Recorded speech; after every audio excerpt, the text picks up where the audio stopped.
لیکن میں نے کبھی کسی سے نہیں کہا کہ ذرا سورت فاتحہ پڑھ کے دینا، میں نے اپنے ابا جی کو ثواب دینا ہے، پوچھنے کسی سے، کسی سے نہیں کبھی کہا، کبھی نہیں میں نے کہا کہ ذرا مجھے تھوڑا سا قرآن پڑھ دے۔ میں اس کو ناجائز نہیں کہتا، پڑھوانا چاہیے، لیکن میں اپنے والدین کے لیے کبھی سوال نہیں کرتا کہ مجھے ذرا پڑھ کے دو، میں نے بخشنا ہے، اس لیے کہ میں نے ذاتی طور پہ روٹین بنائی ہے۔ میں سمجھتا ہوں کہ کائنات کے اندر میرے اوپر جن لوگوں نے احسان کیے ان میں سب سے زیادہ حصہ میرے ماں باپ کا ہے۔ میں سمجھتا ہوں اس بات، کتنا نالائق ہوں میں کہ میں ایک مہینے میں ایک قرآن پاک بھی پڑھ کے ان کی روح کو احسان نہیں کر سکتا۔ میرا یہ طریقہ ہے ذاتی، میں قدغن نہیں لگاتا، میرا ذاتی طریقہ یہ، الحمد سے شروع کرو اور 2 صورتیں چھوڑ کے قرآن پاک ختم کر دو آخری، اور پھر فلق اور ناس صورتیں ساتھ لے جاؤ۔ یہاں بیٹھ کے سالے ثواب نہیں کرنا، ختم نہیں دلانا، ساتھ لے جاؤ، قبر پہ کھڑے ہو جاؤ اور فلق اور ناس صورتیں قبر پہ بیٹھ کے تلاوت کرو، اور جو قرآن مجید پڑھا ہے ان کی روح کو وہاں احسال کرو۔ او بھائی، اولاد جب ماں باپ کے لیے پڑھتی ہے تو اسے کہنا نہیں پڑتا اللہ بخش دے، اس لیے کہ اولاد کی نیکیاں خود بخود ماں باپ کے کھاتے میں جمع ہوتی ہیں، خود نیکیاں جمع ہوتی ہیں۔ میرے بھائی، تو بچوں سے یہ تو مطالبہ کرتا ہے کہ بیٹا اس سال رمضان المبارک میں میرے لیے ستو ضرور بنانا، فلانی چٹنی ضرور تیار کرنا، یہ کیوں نہیں کہتا بیوی سے کہ ڈشیں کم بنانا، تو بھی بیٹھ کے قرآن پاک پڑھ، میں بھی قرآن پاک پڑھتا ہوں۔ ادھر آؤ بیٹا، یہاں بیٹھ کے تلاوت کرو، میں بھی کرتا ہوں۔ بیٹی ادھر آؤ بیٹھ کے قرآن پاک پڑھو، کتنا وقت لگتا ہے؟ حافظ اور قاری اور علماء اگر پڑھے تو 20-25 منٹ لگتے ہیں قرآن پاک کا سپارہ پڑھنے، اور اٹک اٹک کے پڑھنے والا بھی پڑھے تو 1 گھنٹہ لگ جائے گا۔ اور میرے نبی پاک صلی اللہ علیہ وسلم نے فرمایا جو قرآن پڑھتے ہوئے اٹکتا ہے اللہ اسے ڈبل ثواب عطا فرماتا ہے۔ فرمایا جو زبانی پڑھے سنگل ثواب، جو دیکھ کے پڑھے اسے ڈبل ثواب۔ حضور کیوں؟ فرمایا اس لیے کہ میرا قرآن دیکھنے پہ بھی اللہ ثواب عطا فرماتا ہے، قرآن دیکھنے پہ بھی اللہ ثواب دیتا ہے، دیکھنے کا بھی ثواب۔ رمضان شریف میں قرآن پاک پڑھے، کھول کے پڑھے۔ اور میرے بھائی، اگر تیرا بچہ پڑھے، اگر تیری بیٹی پڑھے، کائنات کا خوش نصیب باپ وہ ہے کہ بیٹا قرآن پڑھے، چاہے ناظرہ ہی پڑھے، جس کی بیٹی پڑھے۔ زندگی میں انہیں اس کام پہ لگا جاؤ، مرنے کے بعد بھی پڑھیں گے۔ امام جلال الدین سیوطی شافعی رحمت اللہ علیہ فرماتے حضرت عیسیٰ قبر کے پاس سے گزرے، قبر پہ عذاب ہو رہا تھا، اللہ کا غضب برس رہا تھا، جناب عیسیٰ استغفار پڑھتے ڈرتے گزر گئے۔ تھوڑی دیر کے بعد، چند گھنٹوں کے بعد گزرے تو اسی قبر پہ پھول کھلے ہوئے تھے، رحمت برس رہی تھی۔ حضرت عیسیٰ علیہ السلام عرض کرنے لگے مولا تو بے نیاز ہے، میری طاقت نہیں تیرے کاموں میں بولنے کی، پر ابھی تو یہاں عذاب ہو رہا تھا، ابھی رحمت برس رہی ہے۔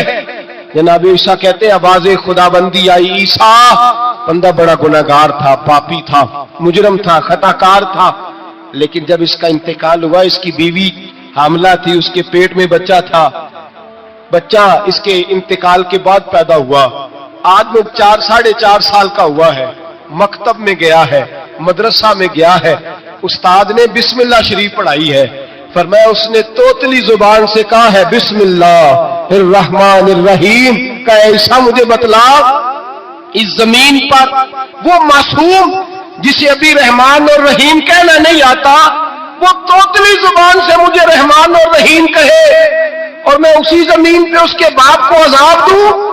فرمایا اس نے ایک بار رحمان اور رحیم کہا ہے، میں نے اس کی باپ کی قبر کو نور سے معمور فرما دیا ہے، نور سے بھر دی ہے قبر، برکت سے بھر دی ہے۔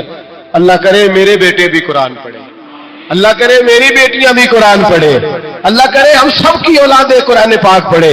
لیکن نا امام اعظم ابو حنیفہ رمضان میں 61 قرآن پاک پڑھتے تھے۔ کتنے؟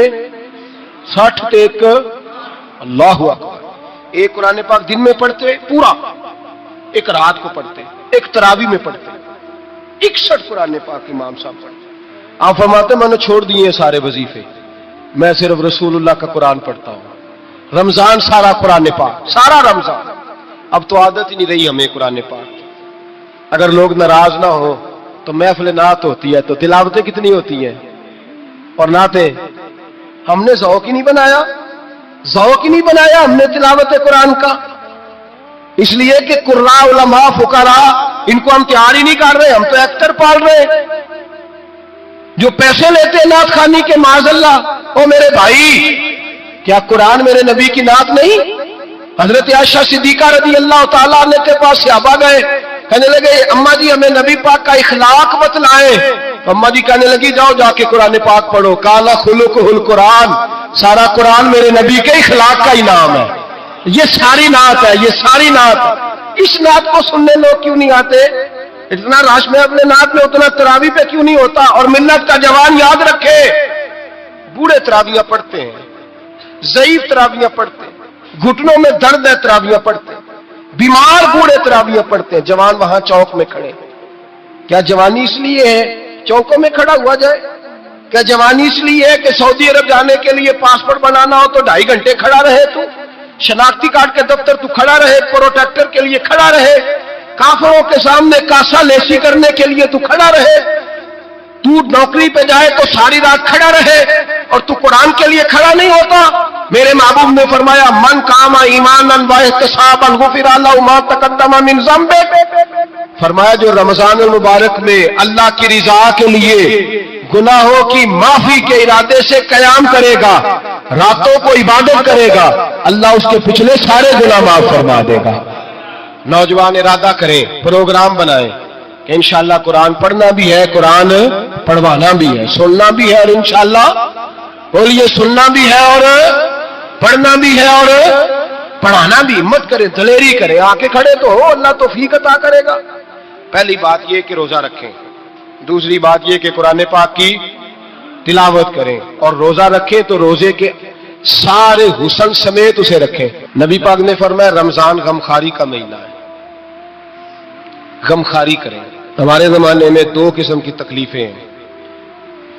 ایک تو غریب آدمی, اس کا حال یہ ہے کہ وہ مانگتے ہی گزارا کرنا چاہتا ہے. اس نے ہاتھ یوں کر لیا ہے تو اب اس کا یوں ہونے کو تیار نہیں.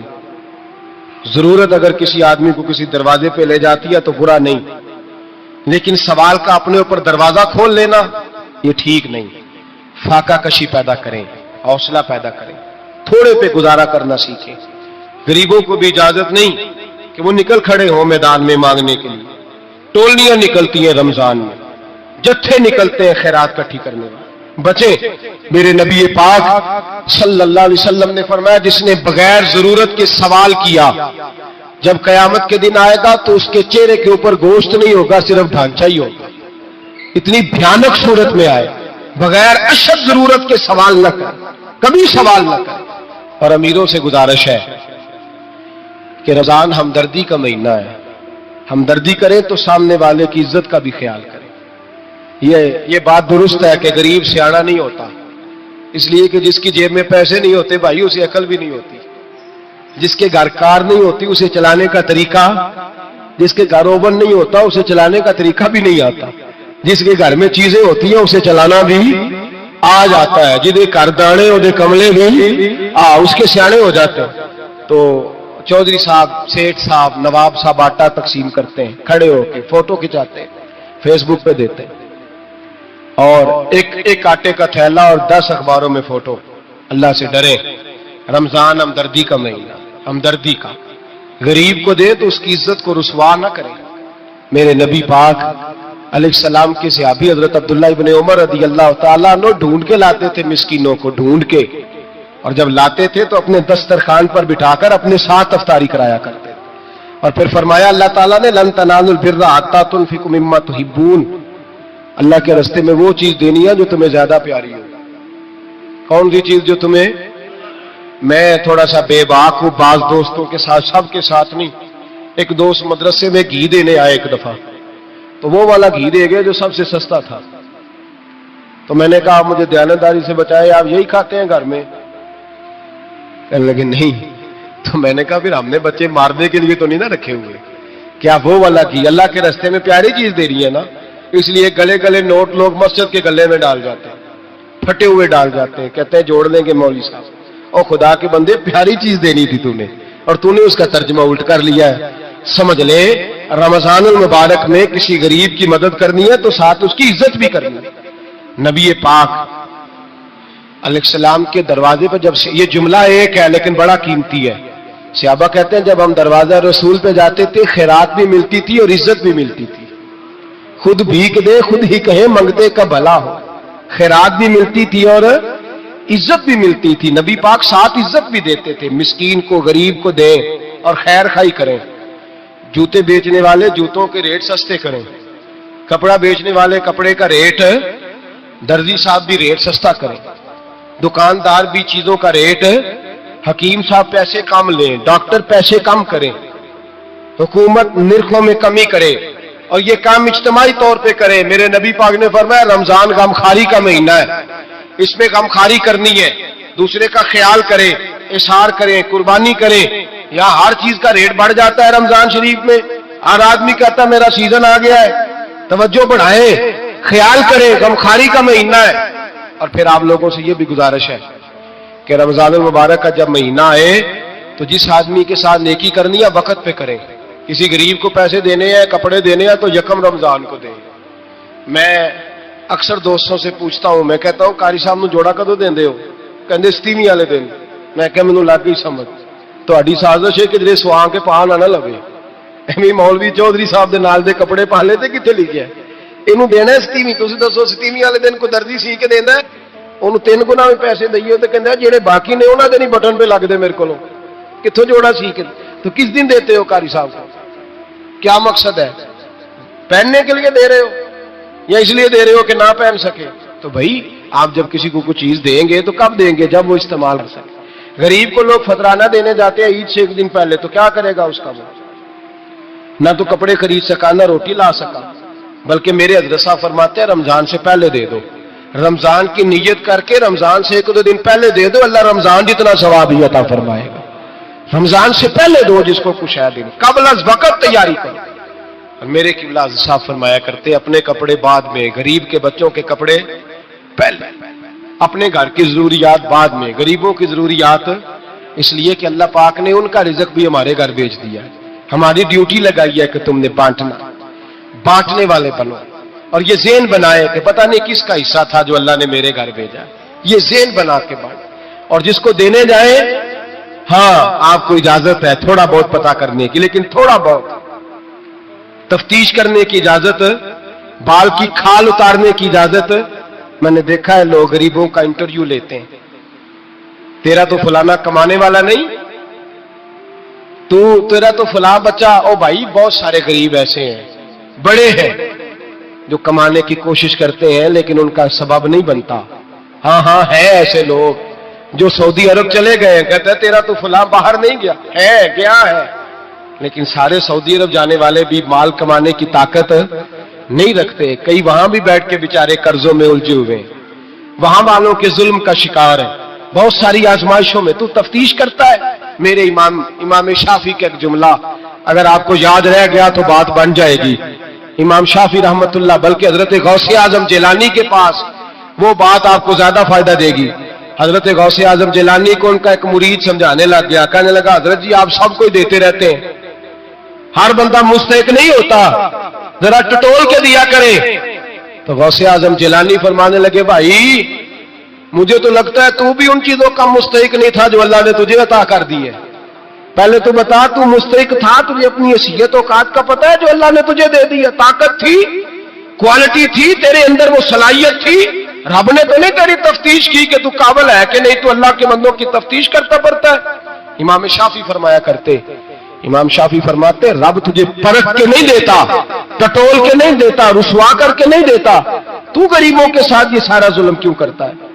بس پتہ چل گیا وہ ضرورت مند ہے تو دے.